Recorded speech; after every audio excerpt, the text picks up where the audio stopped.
Hello all dear ప్రేమికులు, మీ తల్లిదండ్రులు మీ మీద ప్రాణం పెట్టుకొని పెంచుతారు. పుట్టినప్పటి నుండి చూస్తున్న మీ ఫ్యామిలీ అలవాట్లు, పద్ధతులు, కులం, మతం మీకు తెలియదా? మీరు వేసే తప్పటడుగు వలన 2 కుటుంబాలు నష్టపోతున్నాయి. సమాజంలో కొన్ని సంవత్సరాల నుండి ఉన్న పేరు మరియు మీ భవిష్యత్తు పోగొట్టుకుంటున్నారు. కూతురు ప్రేమ పెండ్లి చేసుకుందని అల్లుడిని చంపిన మామ, లేక కోడల్ని చంపిన అత్త, వాళ్ళకి మరియు సహకరించిన వాళ్ళకి శిక్ష.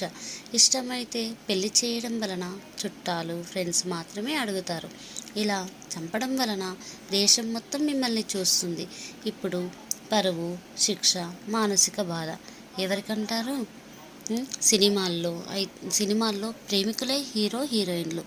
మరి నిజ జీవితంలో జీవితానుభవం లేని 20 సంవత్సరాల వాళ్ళది తప్పైతే మరి 60 సంవత్సరాల వాళ్ళది, ఎంతో భవిష్యత్తు ఉన్న అబ్బాయిది ప్రాణం తీయడం తప్పు కాదా?